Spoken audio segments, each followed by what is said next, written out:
Just your voices. Heartbreak, you are.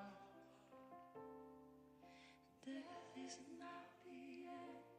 You are. One more time. Oh, because fear is not my future. You are. Shame is not my story. You are. You are. Sing, heartbreak's not my home. Heartbreak is not my home. You are. It's a new horizon. It's a new horizon.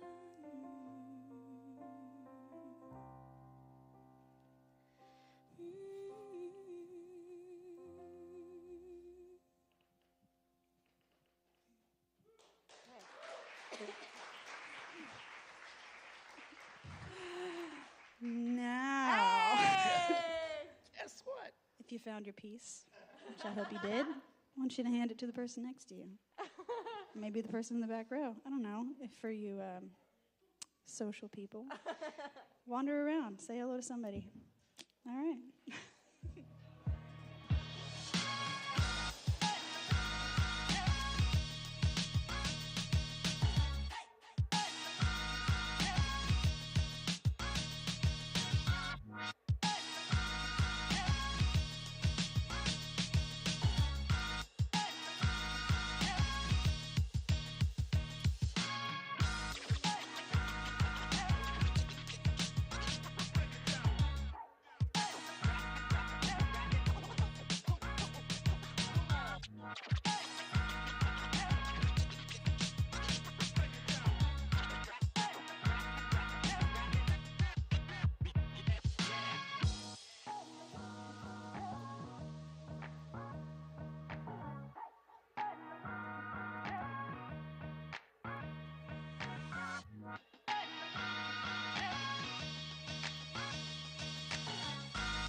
All right, my extroverts.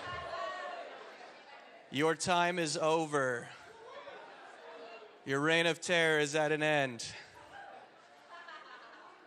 Time for the introverts to reassert their control over the room. Well, good morning. Welcome. My name is David. I'm one of the pastors here. I know that we have quite a few guests this morning, so thank you for being here. I know that you are not here for me, and I'm still glad you're here. So welcome. Brian's here for me. But the rest of you are here for Brian. So we are so glad you're here today. If you haven't found where the coffee is, it is in the very back by that TV back there. So feel free to liberally get up. We do a lot of things liberally here. So you can get up and grab that at your leisure. And if you're new with us and didn't drive like a couple hundred miles to get here and might want to join us again, first off, we'd love that. And second, we would love, even if you'll never come here again, we would still love to know that you were here. We have a digital connection card at the other end of this QR code that you can fill out. That QR code will actually take you to sort of our landing page where all of our announcements take place. So if you hear anything this morning that you want to know more about, you can follow that same QR code. And it'll take you there and tell you all about it. So a few real quick things that I want to remind you of. Our Gen X, Millennial, we call it Blockbuster group, they are hanging out following the service. They're going to be down in the basement. So if you are, broadly speaking, of that age range and you want to meet some people and hang out, I would encourage you to do that. They will feed you. Kind of old school youth ministry, bait and switch bribery going on, but we are not above it. And then we also have something that we've been talking about called Parent Connect, which is going to be an opportunity to spend time with other parents and families here at Watershed, spend some time with our greenhouse, our children's pastor, Kelsey. And that's going to be right over here in our lounge immediately following the service. And even if you didn't register, if you are a parent or you know parents or anything, just any curiosity you might have about what's going on in our kids' space, join us. You don't even have to have signed up. We are also doing the whole bribery with food thing there as well. And so it's going to be a good time. Now, a couple things coming up. The first, so we have an incredibly talented band. I think you all agree about that. And sometimes people in our band do things outside of the band. Yeah, I know, it's wild. Sometimes they make secular music. Yeah. So, but our dear friend Mitch right here, he has an album coming out. Next week, and we're going to be celebrating that over at Petty Thieves following the service. And I'm realizing now that it was maybe not strategic on his part for me to make the announcement I'm about to make, because I know we have a large group today. But for anyone who shows up, his label has offered to pay for their first drink. So, big room today. If y'all want to drive back down to Charlotte next week. But no, it's going to be a good time. We're going to hang out. You can follow that QR code. It takes you to his website if you want to hear some tracks kind of in advance for the album. But it comes out next Saturday, and we're really, really excited to celebrate that with him and with our broader community next week. And then if you have been here for the last few years, you know that one of the Sundays kind of near Thanksgiving, we do something that we call Friendsgiving.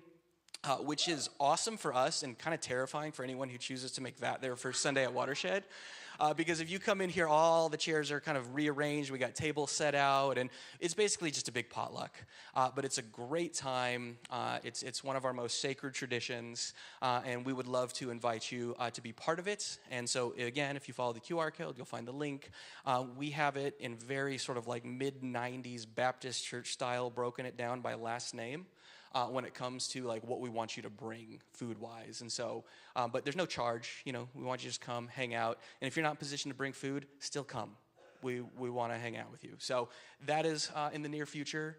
And that's about it, other than just continuing to thank you, but also remind you about the generosity necessary to make things like this place possible.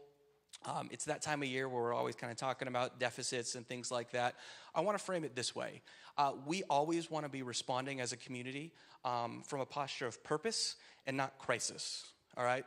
And that's kind of where we are right now. We're in a place where we are about $4,500 to $5,000 on a monthly basis away from where we want to be from a purpose standpoint. I don't want you to hear that as a crisis thing, but I still want you to have that urgency of purpose. We have some...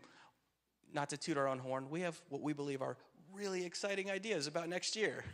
And unfortunately, those cost money. I wish that wasn't the case. But all that to say, we are so grateful for those of you who partner with us, who do this work with us, not just financially, but like in person as well. And so anytime you have questions about what that could look like, giving, volunteering, serving, our partnerships out in the city with various justice organizations, we want to be hyper transparent about that. We would love to talk to you. But thank you for being here. Thank you for the ways that you contribute and make this work possible.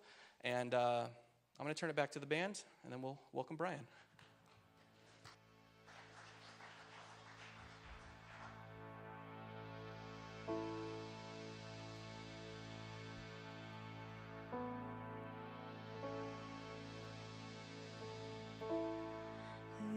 Seen the wonder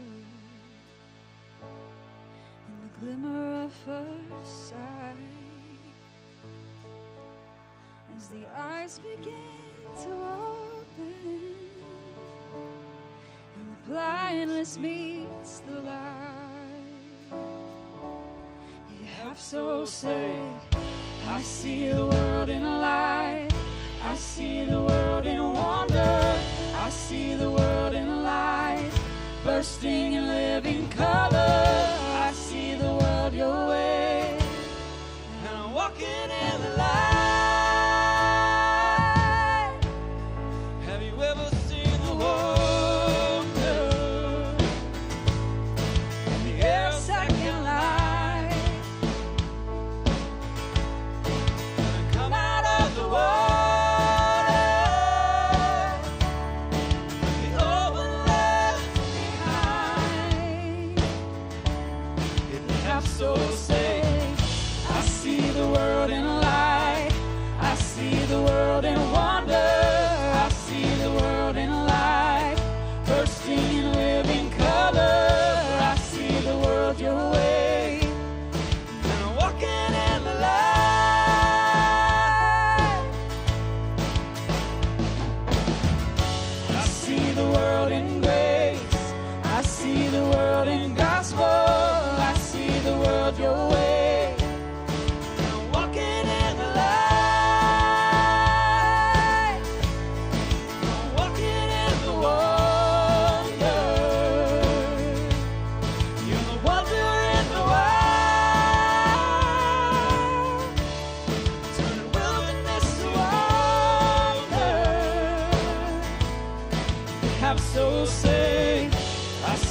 I'm not afraid to follow. I see the world your way, and I'm not ashamed to say so. I see the Jesus way, and I'm walking in the light.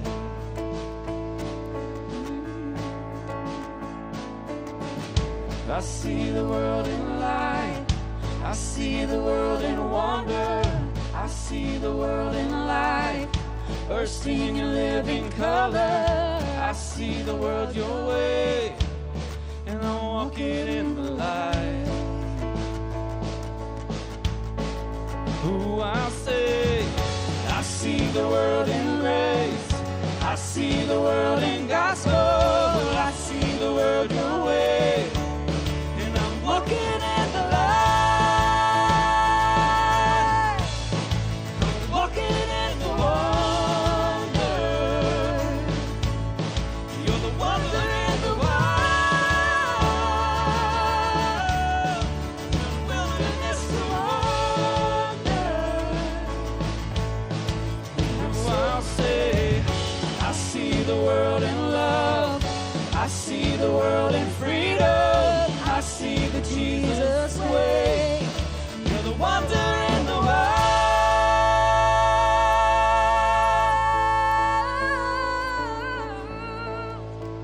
Ooh, yeah. You're the wonder in the wild.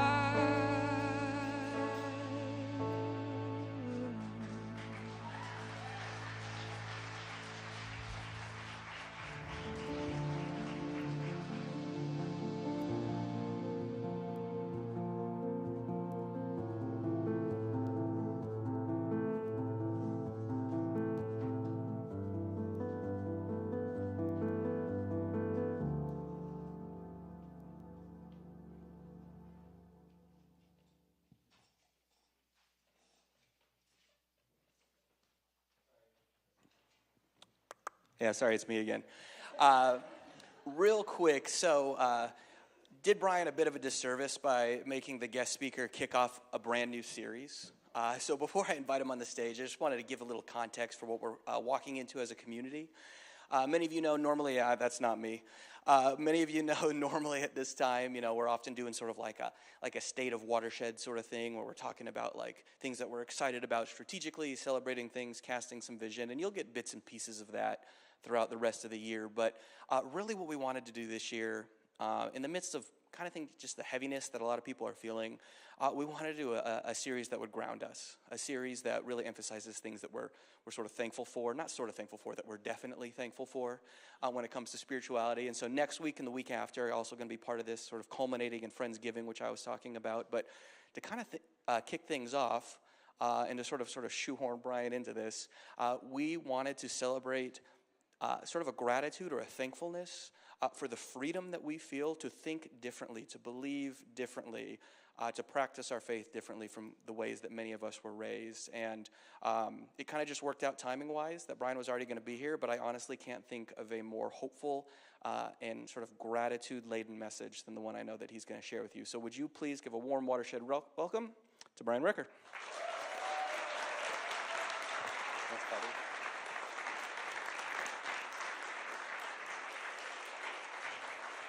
Morning. Really cool to be with you guys. Thanks for that information on the sermon series that I'm apparently starting off on. Gratitude. Okay, going to add some of that in, make sure that I cover those bases. And do you guys know? Okay, so I would have loved to have chatted with more. My children were missing, and I was like, if you saw me like scrambling around, they were hiding in the car on their iPads, as they should be.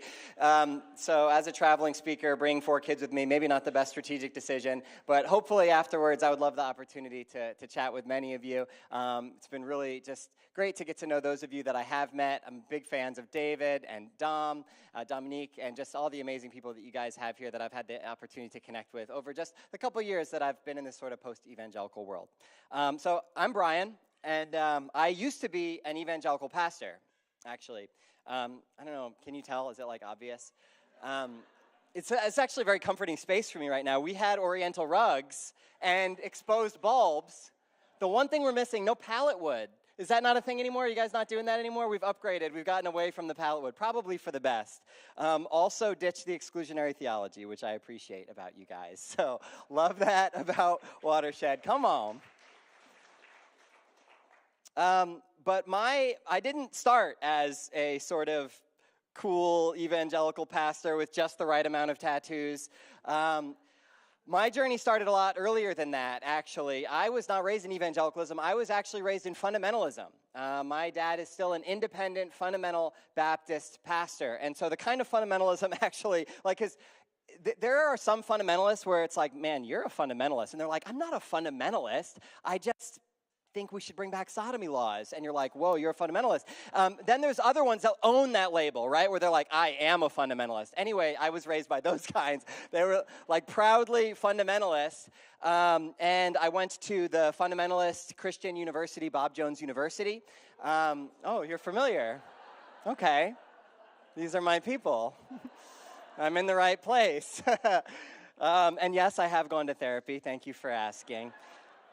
I actually began my deconstruction in some ways at Bob Jones. My first deconstruction was, this is kind of funny in retrospect, like leaving fundamentalism and becoming like a regular evangelical. That was a very big progressive step for me at the time, okay? It involved disappointing family members, breaking with the tradition of my youth, and I thought I was stepping into something very expansive and free. But yeah, at Bob Jones, I like to say that I began to deconstruct fundamentalism because just seeing them all in one place was very sobering.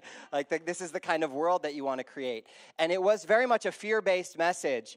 And in evangelicalism, it seemed much more, less about just a list of rules of what you have to do, and there was more talk about what Jesus has already done, and grace and mercy and love was more the center, not just do, which was great, but it took a little time for me to begin to see some of the cracks in that system as well. And in many ways, my second deconstruction started a few years later with the rise of Donald Trump in 2015, where seeing that movement just really get behind some of their worst impulses in supporting this authoritarian, it made me realize that if they didn't have the moral discernment to see through that MAGA movement, then I was kind of like, well, what else are you guys wrong about? Like, what else are you lying to me about? What else maybe are we not seeing clearly? And it turned out a lot of things. And so I began to do some digging, some personal work on my own while I was still a pastor. And one of the things that I began to deeply investigate and deconstruct was hell. Hell was the part of Christianity that I was always the most uncomfortable with, but it seemed like a package deal. You wanted heaven, you wanted Jesus, hell comes with the territory. It seemed non-negotiable. But when I dug into it, I was surprised to really recognize that the biblical data on hell is far from conclusive. The Bible does not teach what I was told that it clearly taught. But the problem is, as I pulled that thread and began to deconstruct hell, this wasn't just changing my mind about one piece of theology.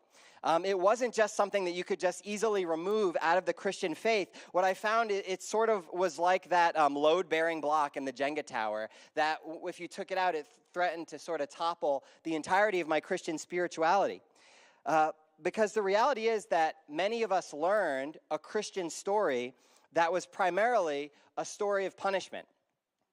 Hell was at the very center of what it meant to be a Christian. So, for example, here's a gospel tract. One of the fun things about talking about this sort of thing publicly is that people just send me bad things that they see. So, like, somebody literally just found this, like, on the ground, or maybe somebody handed it to them. But anyway, they just DM'd me a picture of it, and I was like, thank you for ruining my day. But so this is not unusual, though. This is pretty much standard evangelical theology. What happens when people die? God must punish sin. God must punish sin. And that was really the story that I received, was that you were born worthy of punishment, that fundamentally who you were is somebody that needed to be punished, actually. Unless something radically changed in your spiritual life, you were going to be punished, and God must punish sin. And really, what it meant to become a Christian was that somebody got punished in your place. So Jesus could get punished, or you could get punished, but somebody had to be punished. So if it's not you, then it's got to be Jesus. But what's God going to do with this punishment? His hands are tied. That was the story. But this toxic story of punishment, what I began to realize as I did this digging, also left me with a punishment-focused spirituality. by spirituality, you can make this go away, by the way. We don't want to read that whole thing. Oh, no, we don't want to see that yet. Just make it, can we just, okay, you can leave it up there. Even worse, jump scare. My God. Jesus said that the greatest commandment, people would ask Jesus sometimes, like, what's spirituality all about? What's Christianity all about? Well, they didn't say Christianity, but what's religion all about? What's the purpose of this? What does God want from us? What's the meaning of all of this? And he would always point it back to two basic things that he would say. Love God with your heart, soul, mind, and strength, and love your neighbor as yourself. And in those statements, I still find a spirituality that deeply resonates with me. That connecting with God, loving my neighbor, and loving myself, because you can't love your neighbor as yourself unless you love yourself, that this is what spirituality is, the things that make me connect to God, my neighbor, and myself. But what I discovered in my process of deconstruction is that the theology of hell created a toxic spirituality that sowed disconnection at every one of those levels, in my relationship with God, with others, and with myself. And in taking that apart, in many ways, my old spirituality died, and I had to do a lot of digging to discover a spirituality that still resonates with me. So I want to walk through this just a little bit. First of all, starting with God. What is your earliest mental model for God? Spoiler alert, you already saw mine. This is, anybody recognize this image? Go to the God. Anybody recognize this guy? A few of you? No, none of you? I am more deeply traumatized than the rest of you, and that's a good thing. I'll take that for the team. So this is an image from a popular series of gospel tracts called Chick Tracts, and basically there were comic books, and at some point in the tract there was like a dirty, rotten sinner. A lot of times they were sexual minorities, or maybe having premarital sex. It was almost always sex, right? But basically, they get the gospel given to them at some point. They usually reject it, and the gospel tract almost always ended with them standing before God after dying and being sent away to hell. And this picture of sort of a giant, faceless, punishing, authoritarian guy was kind of the mental model that I started with for God. And even if you didn't have anything quite as frightening as this shoved on you, the reality is that many of us did receive quite a very punishing view of God at the very early stages of our life. Evangelicals, they talk a lot about a relationship with God. It's not a religion. It's a relationship. You ever hear that before? You ever say that before? I might have said that before. But the reality is, for all our talk of a relationship with God, for many of us, that relationship actually started with hell. So I'm curious, I don't know, we're all from different backgrounds. Any former evangelicals in the room have that background, evangelicalism? Okay, there's a good number of you. I'm going to have you do a thing real quick. So I'm curious, if you ever got saved, anybody, if you ever got saved, if you've been born again, if you ever accepted Jesus into your heart, if you have ever made Jesus Christ your personal Lord and Savior, if any of those things ever applied to you at any point in your life, could you stand up for me? Oh man, we are charging heaven's gates today, y'all. Woo! This is a holy crowd. I knew it from the moment I looked at you all. Stay standing. One moment, please. One moment. All right. I got two more questions. When that happened, when you got saved, when you got born again, when you accepted Jesus Christ as your personal Savior, accepted Jesus into your heart, whatever you called it, if you knew about hell, like if you were told at any level, and maybe it wasn't like super explicit, like they screamed it at you, but if you kind of had the idea that the consequence for not getting saved, for not being born again, for not accepting Jesus into your heart, for not making Jesus your personal Lord and Savior, was that you would be eternally punished. If you knew about that when you made that decision, would you remain standing, please? I'd like to go to those churches that you all grew up in, the two of you. Okay, interesting. Stay standing. One last question, just out of curiosity. If that decision was made for the first time before you were 10 years old, would you stay standing, please? Cool. Looking at maybe 90+%. Just take a moment. Just take a breath. Something happened to us. You may be seated. Give yourselves a round of applause. I think the pastors of this church can probably connect you with some spiritual trauma therapists as well. For many of us, our relationship with God, I learned about hell the same time I learned about God.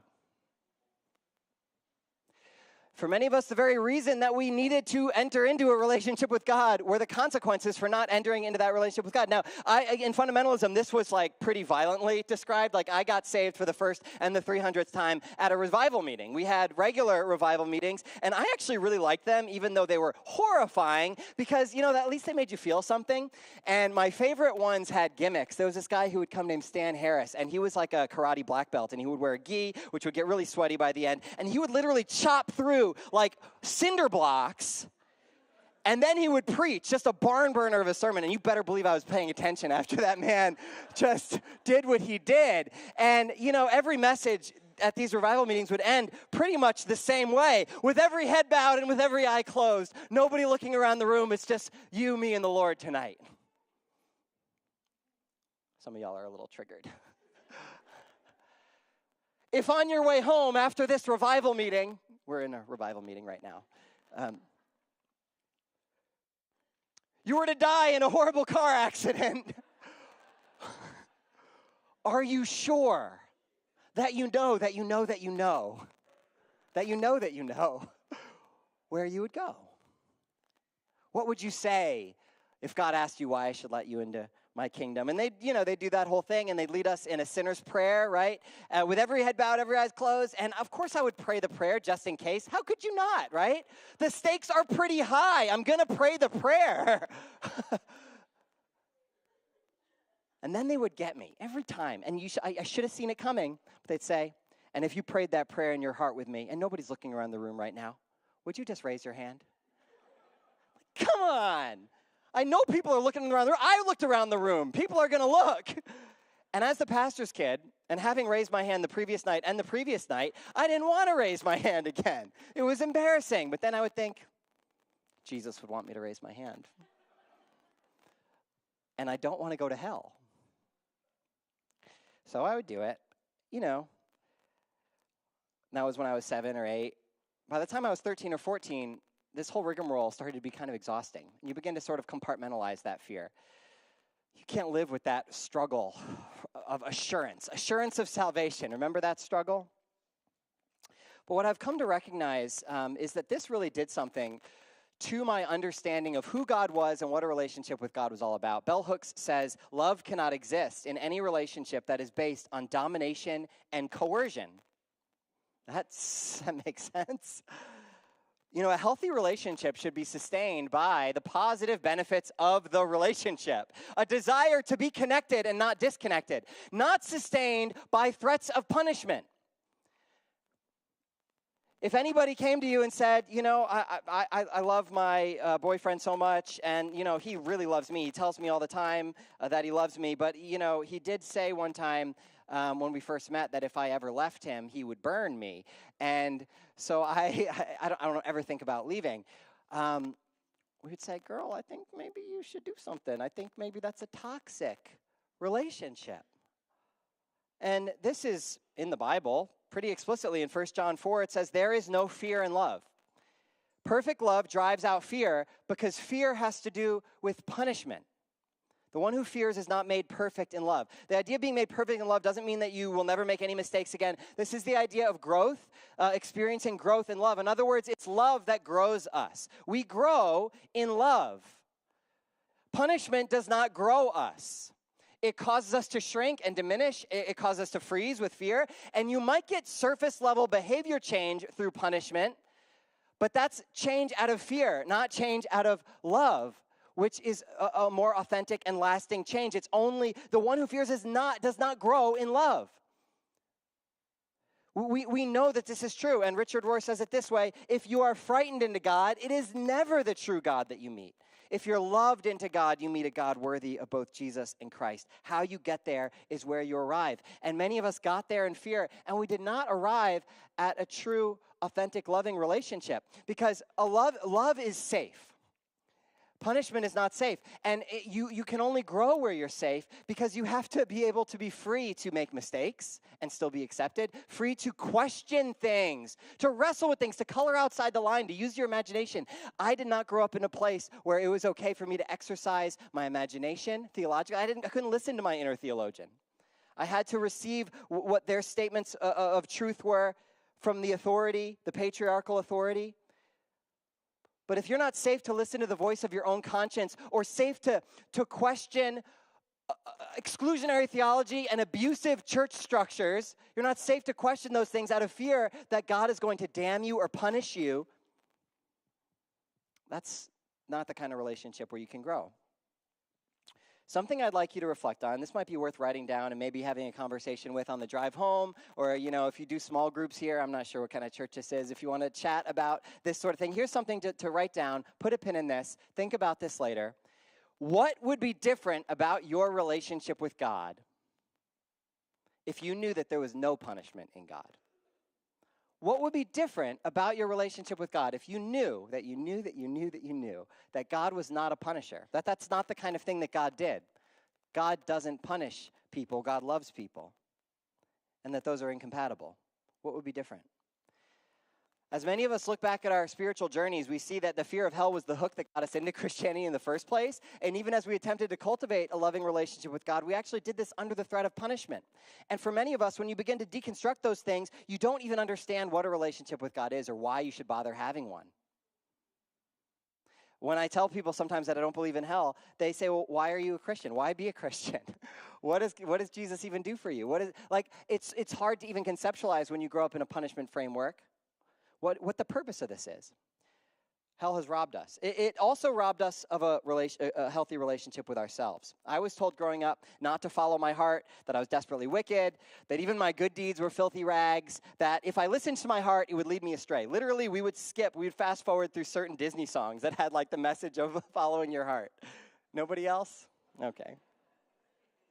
I'm not mad that I had such a weird upbringing. It made me really reflect on, I think, many of these things that I think many of us were affected by in a lesser degree, but getting the extreme version of it made me see it really clearly for what it was. But, I remember as a kid, you remember the idea of the age of accountability? Were you ever told about this? That we are wicked by default, you deserve punishment, right? But, that seems bad because that means that is God sending 2-year-olds to hell? And so, evangelicals who believe this sort of doctrine had to come up with the idea of the age of accountability to sort of soften the blow. Now, this idea is not in the Bible anywhere. There's nothing in the Bible about the age of accountability, but it just is very distasteful to think about babies going to hell, even though their theology really does believe that they are born sinners. In fact, I was told that tantruming toddlers, there's their sin nature coming out. Anybody else hear that? Just normal human development being attributed to sin because we're born in sin, right? And so the age of accountability is this idea, God being rich in mercy maybe won't damn 2-year-olds. Maybe he'll wait till they're 7, 8, 9, 10. We don't know exactly where, but there's an age somewhere, right?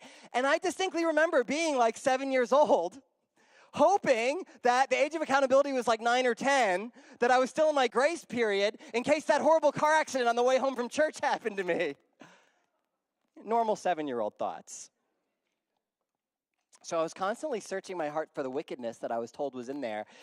This was especially visceral during communion because, I was told that to not take the body and blood in an unworthy manner, which I don't know what that would look like for a 7-year-old, to be honest.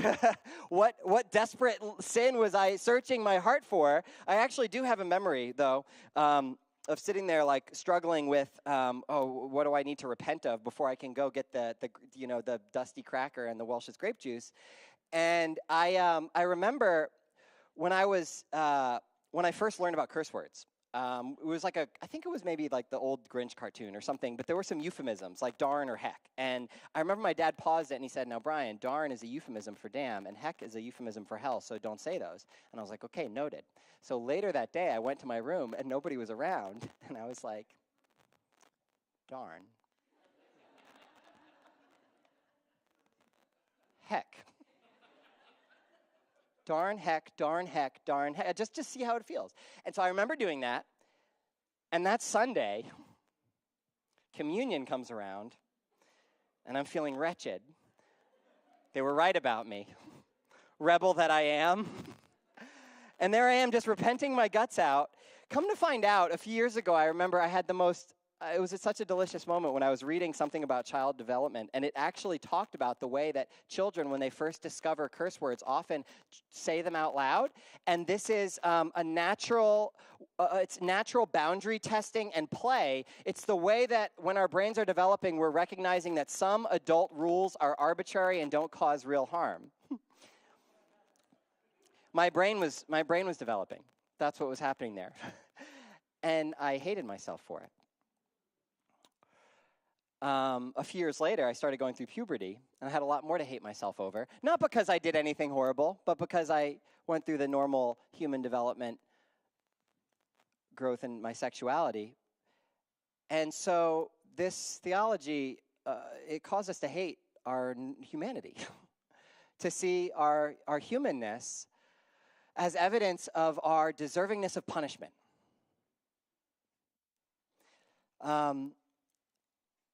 Some of us still struggle to believe that we don't deserve to be punished and that we deserve to be loved, because we were told this from when we were very young. Parenting has helped me. I wasn't taught to believe that I was good inside, but I find that I can't help but believe this about my kids. Dr. Becky Kennedy, her book, Good Inside, I highly recommend it to anyone, parent or not, honestly. I feel like it's just a very healing perspective. But in parenting my kids, I'm finding that I'm reparenting myself as well. And it's cool to see how this is not only just like some good ideas that like, hey, I think maybe this is better and more loving, but actually rooted in data and child development and what creates healthy connection between parents and children. And this is based in research that when we tell ourselves, when we're parenting, during a difficult moment, when our kids are dysregulated, when we stop and we tell ourselves, okay, slow down, I'm good inside and my kid is good inside too. That changes everything. And that's the foundation. I received a really bad foundation of a relationship with myself and with God. But a much better one is believing and knowing that we are all not deserving of punishment, but that we are all deeply loved by God. This was the foundation of Jesus' spirituality. One of my favorite stories in the Bible is the baptism of Jesus. In Matthew 3, the words spoken over Jesus when he gets in the water are, "This is my beloved Son, with whom I am well pleased." And I love the way that the story is set up, because Jesus, it seems, has a ecstatic sort of mystical experience of God, of the divine presence. It says heaven was torn open. I don't think anybody else maybe heard those words. I think Jesus had an experience, an encounter with God. When it says heaven is torn open, that doesn't mean that like necessarily he saw like an actual crack in the sky. The idea of heaven is not someplace out there. Heaven is God's space.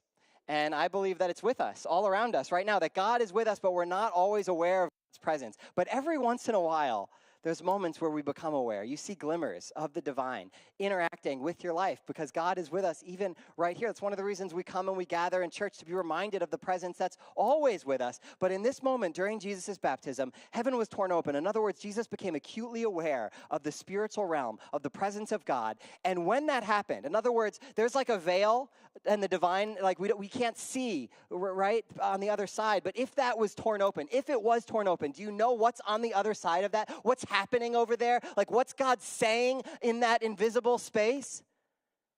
Well, this is what God is saying. This is what Jesus heard. When heaven is torn open, the words that are spoken are belovedness. You are beloved, and I am well pleased with you. And I actually believe that if heaven was torn open for each one of us right now, and you experienced in a visceral way what God's posture is towards you, I believe that what you would experience is this same exact thing. That God loves you and delights in you. In some ways, I think that Christian spirituality may be as simple as learning to live as if these words that were spoken over Jesus are true over every one of us as well.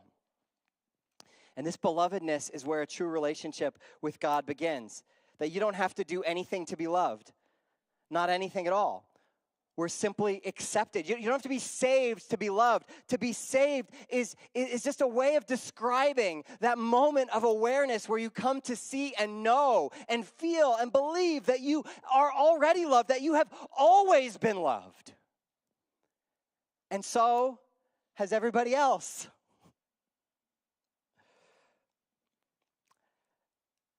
Because this also affects the way we view others. I grew up as a fundamentalist. We did track ministry every Thursday, passing out tracts like the bad ones I showed you earlier. We were in New York City. My dad's a fundamentalist pastor in New York City. It's kind of interesting. And we would go down to the subway station and pass out tracts every Thursday. And I hated this. I hated it. As a kid, I hated myself for hating it too, right? Because this is obviously, if hell is real, what we were doing was a good thing, right? Like people needed to be warned. This is a big deal. There's no bigger deal than this. But I felt very awkward because you're confronting strangers and giving them very bad news. We called it good news, but I mean, we were telling them, hey, what you believe, like, God's he's gonna set you on fire, and so we're handing this, and I would try to like avoid eye contact and just kind of thrust it into people's hands. I didn't want anything to do with it. My dad was much better at it. He would like dive into a conversation, and within 3 minutes he could have you at that place where he's like, on a scale from 1 to 10, how sure are you that if you got to, that you would go to heaven or whatever? And I would watch him do this, and I would think that he was more spiritual than me for being able to do that. Whereas if I took my faith more seriously, I would do that too, right? I would confront people with this message in a more courageous way. The reality is, though, that this is not a message that brings about connection, but disconnection. And this has happened not only on individual scale, like in a subway station between some guy shoving you a gospel tract and telling you, hey, come to my church or you might go to hell. I mean, this has happened on a global scale. If you look at the history of Christendom and the church and colonialism, the doctrine of discovery, anybody know what that is? The doctrine of discovery, you can Google that one after, it's the official Catholic Church doctrine that basically blessed the colonial project. And one of the reasons that it gave this blessing is that, hey, we have the good news about how to go to heaven when you die. And so those cultures that are non-Christian, those pagan cultures, whatever we do in this colonialism, which might involve some pillaging, might be some death, some bloodshed, some kidnapping, and that sort of thing. But at the end of the day, they're all dying and going to hell anyway. And at the end of the day, when we take over, we're going to tell them about how to go to heaven. And so that's what they really need. And so it gave spiritual justification to some of the worst atrocities imaginable, to include the slave trade. The same thing, slaveholders who, when you believe that you alone have the keys to heaven and hell, you can justify just about anything. And this, of course, happened in very intimate ways as well, not just on a large scale, but the way that our view of somebody, whether you view somebody as saved or damned, this really does change how you interact with them. And I've seen relationships torn apart. One of the most common stories, and I've talked to dozens of people with a similar story, is that queer people who have parents who have said, out of love for you, I love you so much that I have to cut you off, because I can't support your decision that's going to send you to hell. And so I've literally had a friend crying to me on the phone saying, how could my parents tell me they loved me in the same conversation where they said I'm not welcome to come for Thanksgiving because it'll confuse the kids? How is that love? And I had to say, I'm so sorry. And I just sat with her pain. But then I was able to remind her that, unfortunately, I do believe that your parents love you, but hell has completely twisted their ability to love. That's what love looks like. Because when you believe that that's going to happen to someone, love looks like doing these horrible, bullying, aggressive things. It robs us of true loving relationships. And it ultimately causes us to enter relationships very differently than Jesus did.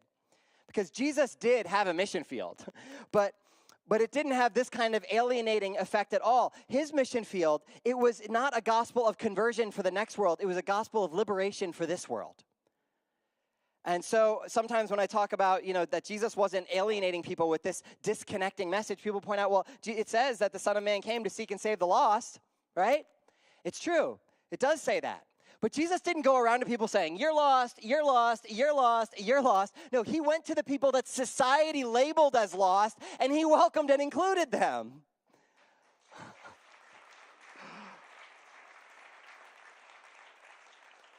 This got him in trouble. They grumbled and said, this man welcomes sinners and eats with them. He didn't welcome sinners and judge them and call them to repentance and not welcome them to family dinner because he had to make sure that they understand the seriousness of hell.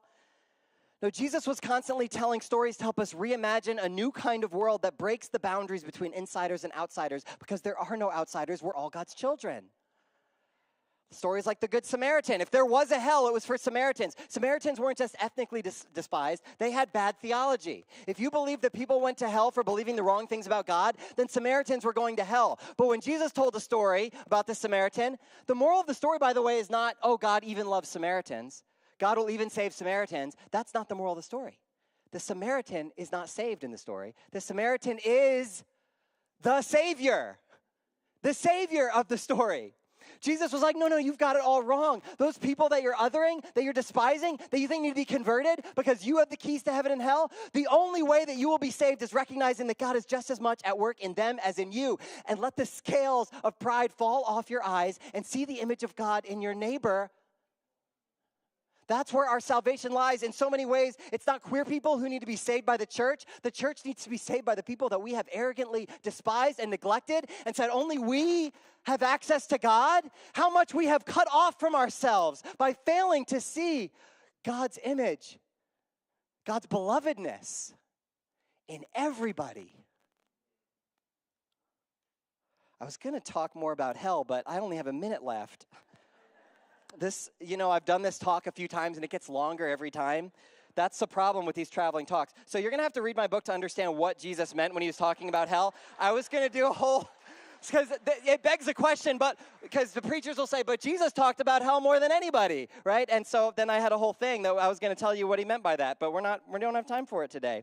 Long story short, apocalyptic hyperbole. So there you go.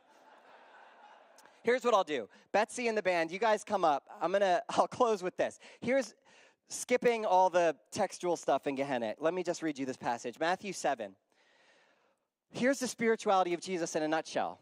And this is what I think Jesus really meant by hell. Whatever you wish that others would do to you, do also to them, for this is the law and the prophets. Enter by the narrow gate, for the gate is wide and the way is easy that leads to destruction, and those who enter by it are many, for the gate is narrow and the way is hard that leads to life, and those who find it are few. I was raised being told that this verse meant that most people are going to hell. The gate is wide that leads to destruction. But what's Jesus talking about here? What is the narrow gate? Just go one verse earlier. Jesus is talking about empathy. He's talking about being able to see yourself in your neighbor and your neighbor in yourself, to treat people the way that we want to be treated. Yes, this is a narrow gate. Few find it. The narrow gate is not about going to heaven, and the wide gate is not about going to hell. This is not about the afterlife, because spirituality is not about the afterlife. It's about this life. It's about how we're living in this world right now. It's about treating people the way that we would want to be treated, because they also are loved by God.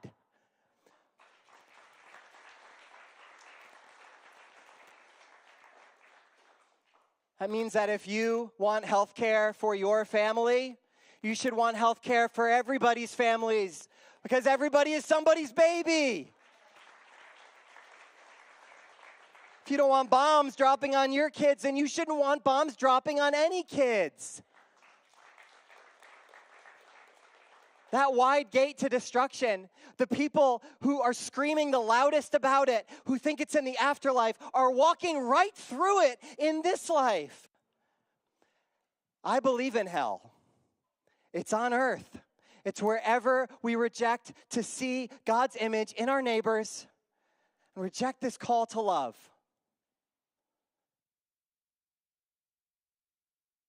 It's a hell of our own making. So this is always the question for us. Are we going to build a world where we believe that everyone, me, you, people in other countries, enemies, that people fundamentally deserve punishment? Or that we all fundamentally deserve love? I don't believe God created you to destroy you. I believe that God is always the voice of love, always the one reconciling and healing on the other side of our violence, on the other side of our punitiveness. Some of you might have grown up similarly to how I did, and if you've got that kind of baggage, I want you to know that God is a master of wringing good out of bad. and that the story of your spirituality is not finished.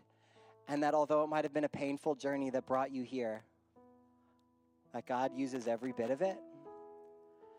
And even though sometimes I look back at my life and I would love to erase this painful journey of deconstruction, the fundamentalism, the mistakes, the divorce, the pain of loss of community. If I erased all that, though, I would lose who I am now. It's that journey that taught me how to love. And I believe that your journey is teaching you something like that too. But I want to invite you that the future of your spirituality is unwritten, and God is calling you to something more spacious. God's not going to punish you for coloring outside the lines or for listening to your wise, wild heart. And so I invite you to follow the Spirit with courage, curiosity, and compassion into a love without fear. May it be so.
days, loving the one who has raised me up from death to life, from dark to light. You're making all things beautiful. So I'll awake, spend my days loving the one who has raised me up from death to life, from dark to light. You're making all things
Hey, thanks you for being here once again.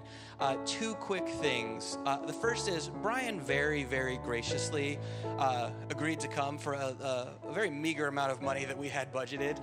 So if this was meaningful for you at all, and maybe you have a little bit extra lying around, if you follow the QR code to our giving page, there's a drop down for guest speakers. Anything that kind of goes through that channel, we will get to him. So just be aware of that. And then we also we have a very unique ritual. We're always trying to reclaim rituals here at Watershed, things like communion and whatnot. We've even invented some rituals, but this isn't one of them. This is definitely a reclamation ritual from our Baptist roots, and that is the monthly stacking of the chairs. And so, if you would do me a solid, real quick, like a two-step instruction. All the chairs, just go to either end of the room, stack them as high as you want. That's a problem for us to deal with later. And then we're going to be setting up a table straight back in the back, and Brian will be there if you'd like to meet him, purchase a book, get a book signed. Thanks again for being here today.